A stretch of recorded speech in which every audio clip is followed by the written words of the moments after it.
तो दोस्तों आज हो गई है 3 सितंबर। जो फटाफट बड़ी खबरें सामने निकल के आ रही हैं एक एक करके जानेंगे आगे इसी वीडियो में। हर वो जरूरी अपडेट आप तक पहुंचाएंगे जो खबरें जानना आप लोगों के लिए बहुत ही जरूरी है। लेकिन उससे पहले दोस्तों आप लोगों से एक छोटा सा निवेदन है कि अगर आप लोग भी जबरदस्त तरीके से खुल करके मोदी सरकार की नीतियों का विरोध करते हैं और यही मानते हैं कि केंद्र की मोदी सरकार लगातार हर मोर्चे पर नाकाम साबित हो रही है, तो आप लोग अभी इस वीडियो को लाइक करके लाल कलर के सब्सक्राइब बटन को दबा करके चैनल को सब्सक्राइब करके बेल के आइकन को जरूर दबा दीजिए दोस्तों। और कमेंट बॉक्स में कमेंट करना बिल्कुल भी मत भूलिएगा। जय हिंद जय भारत। दरअसल दोस्तों पहली बड़ी खबर सामने निकल के आ रही है। आईसीजे ने सुप्रीम कोर्ट से कहा प्रशांत भूषण की सजा पर हो पुनर्विचार, फैसले से अभिव्यक्ति की आजादी पर लटकेगी तलवार। आप लोगों को दोस्तों बताते चले इंटरनेशनल कमीशन ऑफ ज्यूरिट्स यानी कि आईसीजे ने सुप्रीम कोर्ट के इस फैसले पर चिंता जाहिर की है जिसमें आपराधिक अवमानना के मामले में वरिष्ठ अधिवक्ता प्रशांत भूषण को दोषी ठहराया गया। आईसीजे ने सुप्रीम कोर्ट से अपील की है कि वो आपराधिक अवमानना मामले में अपने फैसले पर पुनर्विचार करे। 14 अगस्त और 31 अगस्त को सुप्रीम कोर्ट के द्वारा दिए गए फैसले का उल्लेख करते हुए कमीशन ने इसे न केवल अंतर्राष्ट्रीय मानकों के हिसाब से असंगत माना है बल्कि कोर्ट द्वारा इस अधिकार के इस्तेमाल को जोखिम भरा माना है।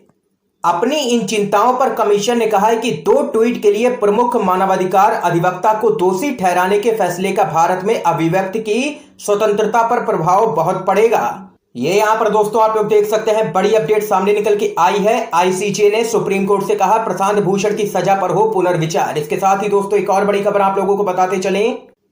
आज मनमोहन सिंह को याद कर रहा है पूरा देश। अगर वो पीएम होते तो जीडीपी -23.9% नहीं होती। आप लोगों को दोस्तों बताते चलें प्रधानमंत्री रहने के दौरान मनमोहन सिंह ने कहा था कि इतिहास उनका मूल्यांकन करने में उदारता बरतेगा। मनमोहन सिंह ने तब ये नहीं सोचा होगा कि ये वक्त इतना जल्दी आ जाएगा। ट्विटर पर मनमोहन सिंह ट्रेंड कर रहे हैं। जीडीपी की दुर्दशा देख रहे लोग मनमोहन सिंह को याद कर रहे हैं। कभी यूपीए के घोर आलोचक रहे लोग भी मनमोहन सिंह को याद कर रहे हैं और कह रहे हैं कि काश मनमोहन सिंह प्रधानमंत्री होते तो देश का इतना बुरा हाल नहीं होता। आप लोगों को दोस्तों आगे बताते चलें पूर्व प्रधानमंत्री डॉक्टर मनमोहन सिंह के आलोचक भी ये मान रहे हैं कि निर्णय लेने में ज्यादा लोगों की राय लेते थे मनमोहन सिंह। वे संस्थाओं को महत्व देते थे, वे अर्थव्यवस्था को बेहतर समझते थे। आज वे होते प्रधानमंत्री तो कोरोना महामारी को बेहतर संभालते। तो यहां पर दोस्तों आप लोग देख सकते हैं ये बेहद बड़ी खबर सामने निकल के आई है जहां पर ट्विटर पर जबरदस्त तरीके से ट्रेंड कर रहे हैं पूर्व प्रधानमंत्री डॉक्टर मनमोहन सिंह। और लोग यहां पर कह रहे हैं कि अगर आज डॉक्टर मनमोहन सिंह प्रधानमंत्री होते तो वो मोदी सरकार की तुलना में कोरोना महामारी को काफी बेहतर तरीके से संभालते और देश की इतनी बुरी हालत भी नहीं होती, जीडीपी बर्बाद नहीं हुई होती। ये यहां पर लोगों की राय सामने निकल के आई है। दोस्तों अगर आप लोग भी यही मानते हैं कि नरेंद्र मोदी की तुलना में पूर्व प्रधानमंत्री डॉक्टर मनमोहन सिंह काफी बेहतर थे तो आप लोग अभी इस वीडियो को लाइक करके अपना समर्थन जरूर दर्ज करवाइए। दोस्तों इस बीच एक और बड़ी अपडेट जान लेते हैं।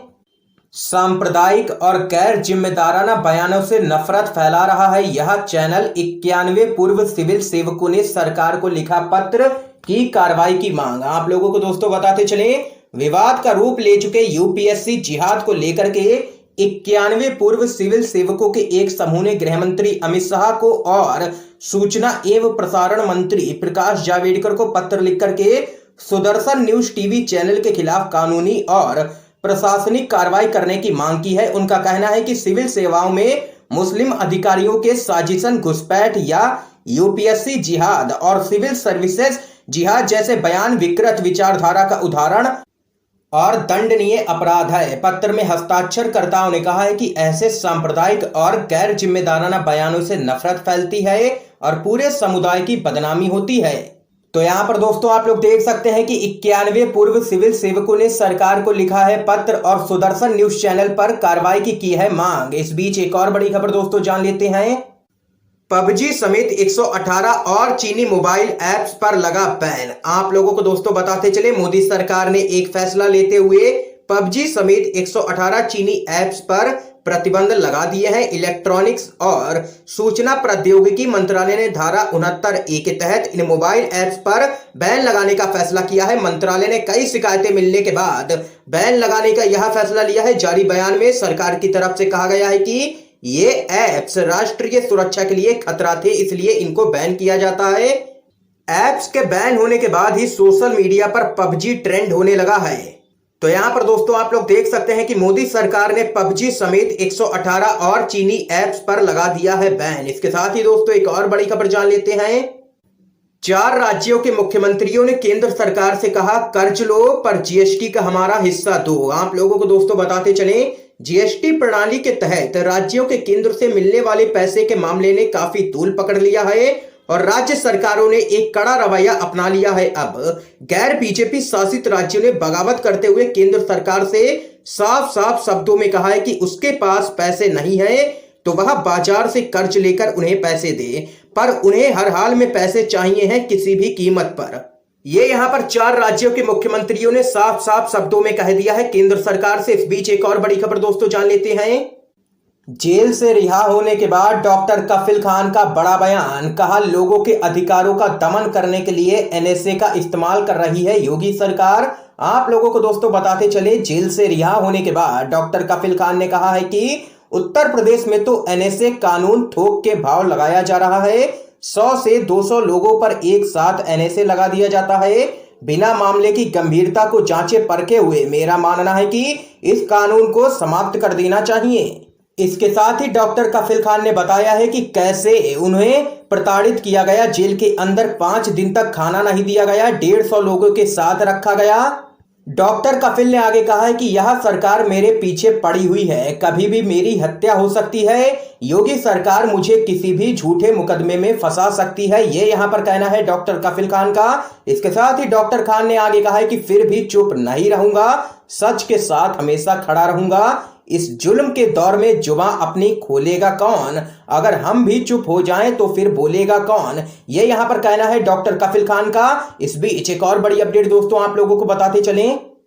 बेरोजगारी और जीडीपी को लेकर के राहुल गांधी का केंद्र सरकार पर हमला, कहा मोदी के कारण देश को हो रही है परेशानी। आप लोगों को दोस्तों बताते चले, कांग्रेस के पूर्व अध्यक्ष राहुल गांधी बेरोजगारी, गिरती हुई जीडीपी, कोरोना संकट जैसे तमाम मुद्दों को लेकर के केंद्र की मोदी सरकार पर हावी हैं। एक बार फिर से ट्वीट के जरिए राहुल गांधी ने प्रधानमंत्री नरेंद्र मोदी पर जबरदस्त तरीके से हमला बोला है। राहुल गांधी ने कहा है कि भारत मोदी निर्मित आपदाओं से जूझ रहा है। राहुल गांधी ने 5 पॉइंट में अपने ट्वीट में लिखा है कि देश की अर्थव्यवस्था में 23.9% की ऐतिहासिक भारी गिरावट आई है। देश में 45 सालों की सबसे अधिक बेरोजगारी है। 12 करोड़ लोगों की नौकरी जा चुकी है। केंद्र सरकार राज्यों को जीएसटी बकाया नहीं चुका पा रहा है। दुनिया में सबसे अधिक कोरोना संक्रमण और मौत के मामले भारत में आ रहे हैं, तो वहीं देश की सीमा पर बाहरी आक्रमण हो रहा है। ये यहां पर राहुल गांधी ने इन तमाम मुद्दों पर घेरा है केंद्र की मोदी सरकार को। इस बीच दोस्तों एक और बड़ी खबर आप लोगों को बताते चलें। संसद के मानसून सत्र में नहीं होगा प्रश्नकाल, विपक्षी पार्टियों ने निर्णय को लोकतंत्र की हत्या बताया। आप लोगों को दोस्तों बताते चलें, इस बार मानसून सत्र में सरकार ने प्रश्नकाल रद्द करने का फैसला किया है। सरकार के इस फैसले पर विपक्ष ने सवाल दागने शुरू कर दिए हैं। कांग्रेस और टीएमसी की ओर से इस फैसले पर नाराजगी जताई गई है। कांग्रेस के सांसद शशि थरूर ने ट्वीट कर कहा है कि मैंने 4 महीने पहले कहा था कि मजबूत नेता महामारी को लोकतंत्र खत्म करने के तौर पर इस्तेमाल कर सकते हैं।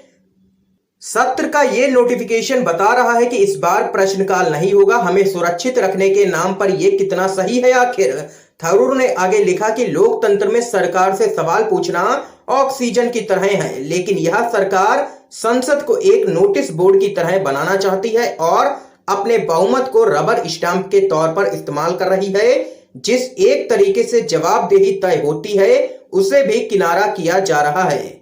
इसके साथ ही दोस्तों आप लोगों को बताते चले, टीएमसी के सांसद डेरेक ओब्रायन ने कहा है कि 1950 से पहली बार विपक्ष के सांसद सरकार से सवाल पूछने का अधिकार खो बैठे हैं। उन्होंने लिखा है कि जब संसद की सारी कार्रवाई पूर्ण रूप से चल रही है तो फिर प्रश्नकाल को ही आखिर क्यों रद्द किया गया है। लोकतंत्र की हत्या के लिए महामारी को बहाना बनाया जा रहा है। देख सकते हैं चौतरफा घिरती हुई नजर आ रही है केंद्र की मोदी सरकार, और अब सांसद ही नहीं कर सकते हैं मोदी सरकार से कोई भी प्रश्न। इस बीच दोस्तों एक और बड़ी खबर आप लोगों को बताते चले। डॉक्टर कफिल खान की रिहाई पर बोले अखिलेश यादव, उम्मीद है उन्हीं की तरह आजम खान को भी मिलेगा इंसाफ। आप लोगों को दोस्तों बताते चले, उत्तर प्रदेश के पूर्व मुख्यमंत्री अखिलेश यादव ने राष्ट्रीय सुरक्षा कानून यानी कि एनएसए के तहत जेल में बंद डॉक्टर कफिल खान की रिहाई पर खुशी जाहिर करते हुए उम्मीद जताई है कि उन्हीं की तरह झूठे मुकदमे में फंसाए गए वरिष्ठ सपा नेता आजम खान को भी इंसाफ जरूर मिलेगा। अखिलेश यादव ने एक ट्वीट में कहा है कि उच्च न्यायालय के द्वारा डॉक्टर कफिल खान की रिहाई के आदेश का देश प्रदेश के हम सभी इंसाफ पसंद लोगों ने स्वागत किया है। उम्मीद है झूठे मुकदमों में फंसाए गए आजम खान जी को भी शीघ्र ही न्याय मिलेगा। उन्होंने प्रदेश की योगी आदित्यनाथ सरकार पर निशाना साधते हुए कहा है कि सत्ताधारियों का अन्याय तथा अत्याचार हमेशा नहीं चल पाएगा। ये यहां पर अखिलेश यादव ने लिया है योगी सरकार को निशाने पर। इस बीच दोस्तों एक और बड़ी खबर जान लेते हैं। फूट डालो और राज करो की सोच को फिर हराएगा देश। राहुल गांधी ने बंगाल विभाजन पर वीडियो शेयर कर मोदी सरकार पर किया है हमला। आप लोगों को दोस्तों बताते चले, कांग्रेस के नेता राहुल गांधी ने ट्विटर पर बंगाल विभाजन को लेकर के एक वीडियो शेयर किया है।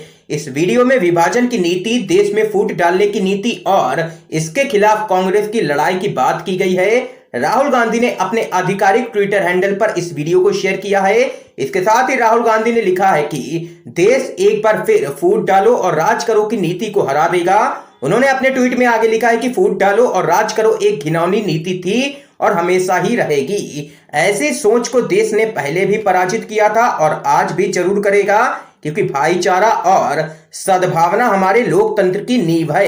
ये यहां पर राहुल गांधी ने तमाम बातें कही हैं और यहां पर सीधे तौर पर लिया है मोदी सरकार को निशाने पर और किया है जोरदार हमला। इस बीच दोस्तों एक और बड़ी अपडेट आप लोगों को बताते चलें।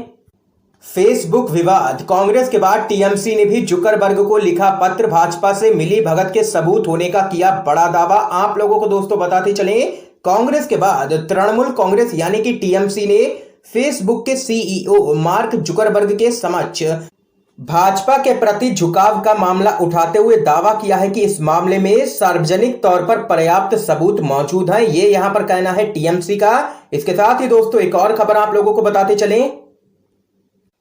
पीएम केयर्स फंड में 5 दिन में आए 3076 करोड़ रुपए। पी चिदम्बरम ने पूछा, डोनर्स के नाम उजागर करने में क्यों डर रहे हैं पीएम मोदी। आप लोगों को दोस्तों बताते चले, कोविड-19 संकट को देखते हुए पीएम मोदी ने पीएम केयर्स फंड बनाया, जिसमें 5 दिनों में 3076 करोड़ की राशि आई। सरकार द्वारा जारी की गई ऑडिट रिपोर्ट से यह जानकारी सामने निकल के आई है। अब यहां पर पूरी तरीके से चौतरफा घिरती हुई नजर आ रही है मोदी सरकार पीएम केयर्स फंड को लेकर के। दरअसल दोस्तों आप लोगों को बताते चले, विपक्ष लगातार शुरुआत से ही कह रहा है कि ये एक बड़ा घोटाला है। आप लोगों को आगे बताते चले, ऑडिट स्टेटमेंट को पीएम केयर्स फंड की वेबसाइट पर साझा किया गया है, लेकिन इस स्टेटमेंट में नोट 1 से लेकर 6 तक की जानकारी को सार्वजनिक नहीं किया गया है। इसका मतलब यह हुआ कि घरेलू और विदेशी दानकर्ताओं की जानकारी सरकार ने नहीं दी है। पूर्व वित्त मंत्री पी चिदम्बरम ने ट्वीट कर इस पर सवाल उठाए हैं। उन्होंने पूछा है कि इन डोनर्स की जानकारी क्यों नहीं दी गई है।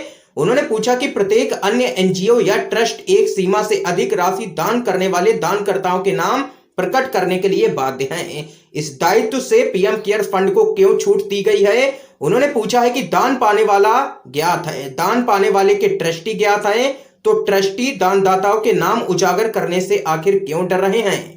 ये यहां पर दोस्तों देख सकते हैं कि पी चिदम्बरम ने पीएम केयर्स फंड को लेकर के बड़ा हमला बोला है पीएम मोदी पर। इस बीच एक और बड़ी अपडेट दोस्तों सामने निकल के आ रही है। जीडीपी हुई तबाह, 50 साल पीछे गया देश। कपिल सिब्बल बोले पकौड़े तलने का समय आ गया है, लेकिन वो भी नहीं बिकेंगे। आप लोगों को दोस्तों बताते चले, जीडीपी के आंकड़े सामने आने के बाद मोदी सरकार आम जनता के साथ साथ लगातार विपक्ष के नेताओं के निशाने पर आ चुकी है। सोशल मीडिया पर लगातार मोदी सरकार को घेरा जा रहा है। इसी कड़ी में कांग्रेस पार्टी के दिग्गज नेता कपिल सिब्बल ने ट्विटर पर लिखा है कि जीडीपी -23.9%। मोदी जी, क्या आपको याद है अच्छे दिन, सबका साथ सबका विकास। आपने कांग्रेस को 60 साल दिए, मुझे सिर्फ 60 महीने ही दे दो। पकौड़े तलने का वक्त आ गया है, वो भी नहीं बिकेंगे, सिर्फ भाषण, जीरो शासन। ये यहाँ पर कपिल सिब्बल ने बड़ा हमला बोला है केंद्र की मोदी सरकार पर। तो यहाँ पर दोस्तों आज की ये तमाम बेहद बड़ी खबरें सामने निकल के आई हैं जो हमने आप लोगों तक दोस्तों पहुंचाई हैं। वीडियो पसंद आया हो तो इस वीडियो को लाइक करके ज्यादा से ज्यादा शेयर कीजिएगा, अपने सभी दोस्तों तक इन खबरों को जरूर पहुंचाइएगा और चैनल को सब्सक्राइब करके बेल के आइकन को जरूर दबा दीजिए। दोस्तों आप सभी का बहुत